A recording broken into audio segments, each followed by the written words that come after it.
क्या बच्चों के मार्क्स चेक करना गलत है? क्या अगर उसमें गलती हो गई है अपलोड होने में, क्या उसे ठीक करना गलत है?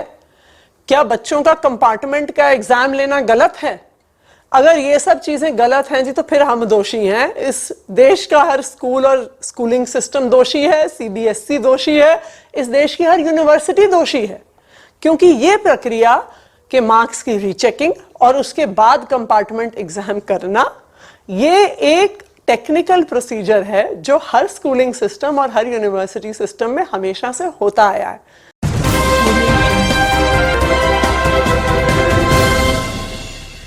सबसे पहले तो मैं भारतीय जनता पार्टी को चैलेंज करना चाहूंगी कि वो पूरी दिल्ली में एक भी स्कूल ऐसा दिखा दे जहां पर 90% से ज्यादा बच्चे फेल हो गए हों किसी भी क्लास में, पहली, दूसरी, तीसरी, चौथी, पांचवी, छठी, सातवीं, आठवीं, नौवीं, 10वीं, 11वीं, 12वीं, किसी भी क्लास में वो दिखा दे।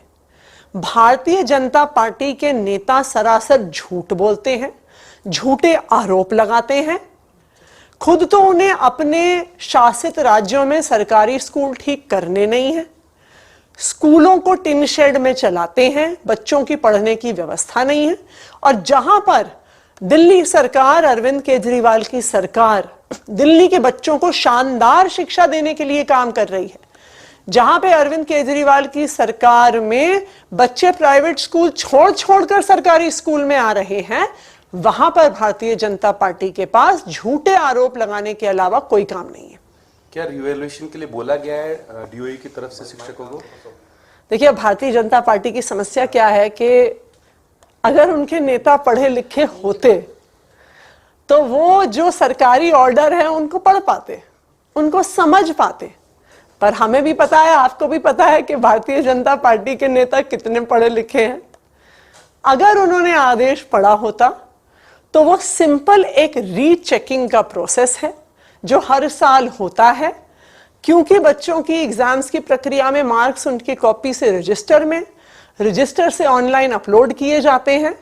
तो ये हर स्कूलिंग सिस्टम, हर यूनिवर्सिटी सिस्टम में एक प्रक्रिया होती है कि री एग्जाम या कंपार्टमेंट के एग्जाम से पहले एक बार एक प्रोसेस ऑफ रीचेकिंग किया जाता है कि कहीं गलत मार्क्स तो अपलोड नहीं हो गए, कहीं प्रैक्टिकल के मार्क्स छूट तो नहीं गए, कहीं इंटरनल असेसमेंट के मार्क्स छूट तो नहीं गए।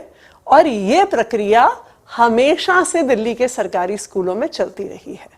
पर अगर भारतीय जनता पार्टी वाले पढ़े लिखे होते तो वो जरूर सरकारी आदेश को ठीक से पढ़ पाते और समझ पाते। तो अब इसमें आरोप क्या है? क्या बच्चों के मार्क्स चेक करना गलत है? क्या अगर उसमें गलती हो गई है अपलोड होने में, क्या उसे ठीक करना गलत है? क्या बच्चों का कंपार्टमेंट का एग्जाम लेना गलत है? अगर ये सब चीजें गलत हैं जी तो फिर हम दोषी हैं। इस देश का हर स्कूल और स्कूलिंग सिस्टम दोषी है, सीबीएसई दोषी है, इस देश की हर यूनिवर्सिटी दोषी है, क्योंकि ये प्रक्रिया के मार्क्स की रीचेकिंग और उसके बाद कंपार्टमेंट एग्जाम करना, ये एक टेक्निकल प्रोसीजर है जो हर स्कूलिंग सिस्टम और हर यूनिवर्सिटी सिस्टम में हमेशा से होता आया है। पर समस्या ये भी है कि भारतीय जनता पार्टी के कितने नेता एक्चुअली स्कूल गए हैं ये भी पता नहीं, भारतीय जनता पार्टी के कितने नेता एक्चुअली कॉलेज गए हैं ये भी पता नहीं। अब डिग्री तो कोई दिखाने को तैयार नहीं होता, तो हो सकता है कि स्कूल कॉलेज नहीं गए हैं, तो स्कूल कॉलेज में पढ़ाई का सिस्टम कैसा होता है, एग्जामिनेशन का सिस्टम कैसा होता है, शायद समझ नहीं पाते हैं।